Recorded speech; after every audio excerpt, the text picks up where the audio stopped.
Well, we live longer than we used to in our society, and we're healthier than we used to be, and we're healthier for longer than we used to be. And I don't think that anybody could deny that these are good things. However, as Cardinal Bernardin in this essay on euthanasia in the Catholic tradition briefly alludes to,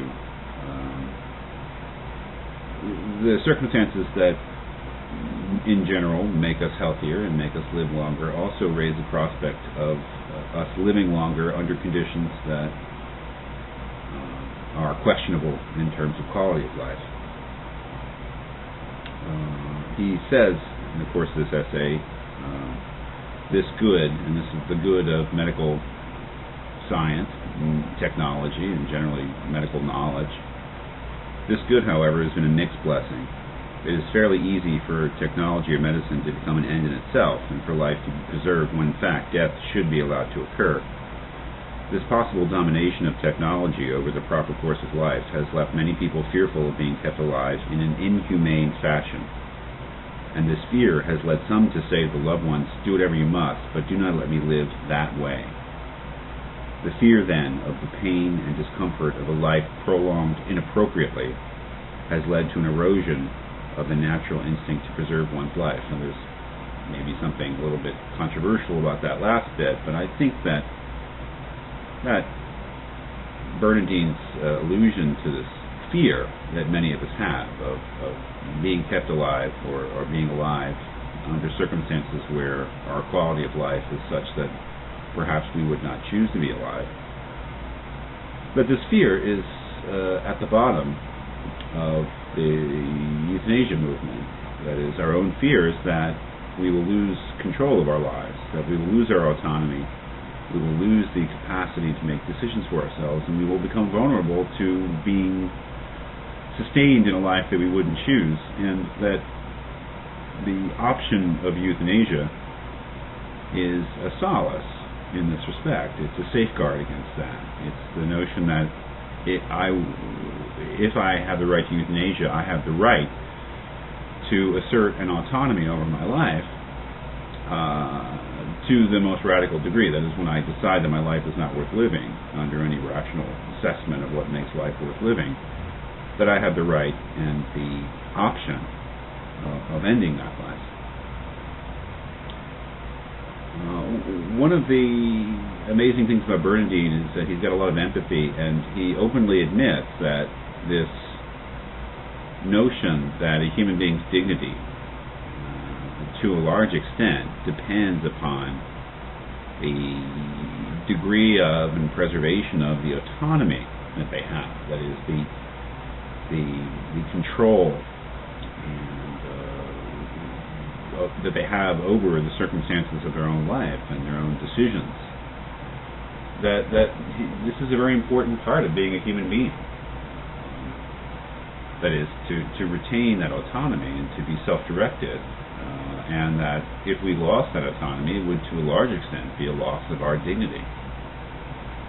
This is, of course, an element in Peter Singer's views on euthanasia as well, in voluntary euthanasia, which perhaps is the least controversial or the least disquieting species of euthanasia that he discussed. This notion that a rational, self-governing, that's what autonomous means, human being has the right to make free decisions, especially with regard to those things that are most personal and intimate and relevant for them as human beings, and that the right to die, that is, the right to exercise the option of dying under certain circumstances, is part and parcel of autonomy. And allowing for that for human beings, the preservation or a furthering of human dignity and not a lack of it. All that being said, of course, what Bernardin is arguing here is that euthanasia is not only morally wrong and ultimately degrading to the dignity of human life, but he goes so far as to say that it's a threat to our civilization itself. And I think that some of the arguments that he gives, and the particulars that he gives, for instance, the notion of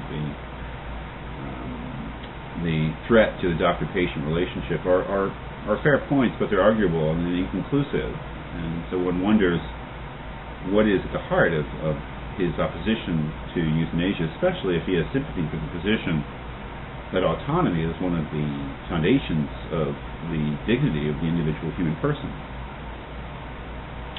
I think that especially in the section called Underlying Assumptions, where he does express a sympathy for that position, one of the more interesting things that he says that is the weakness of that position, he acknowledges its strength, is that he says these assumptions about human dignity and rational control and things like that, they contain neither limits nor controls.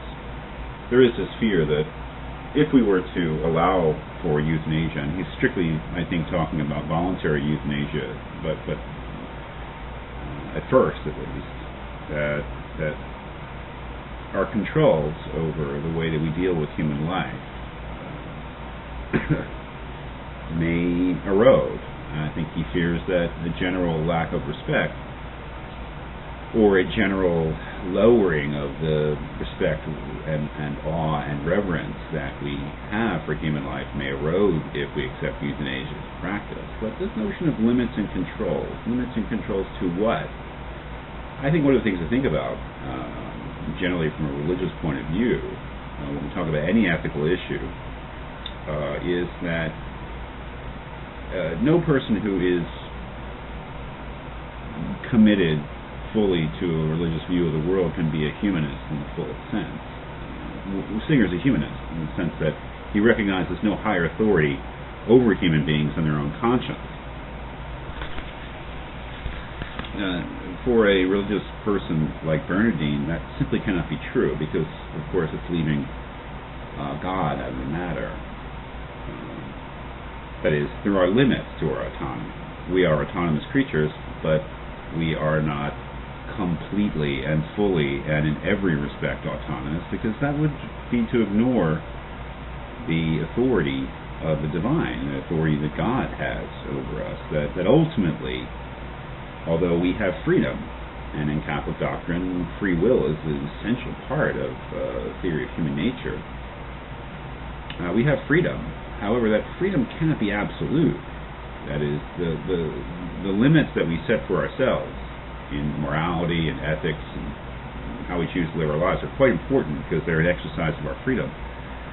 But our freedom can't be complete, and ultimately the limits, moral limits, the limits of the universe itself are set by God, and that may entail that if God has decided that only He can take away life, or that in something like euthanasia we'd be stepping over the limits of what is allowable, what is pious, that God may require us to suffer. I think that is, that human suffering, as he says in other places, I think Bernardin says, has a meaning in itself, which may or may not be any solace to those who are truly suffering, especially physical suffering, say, having to do with a hopelessly terminal illness.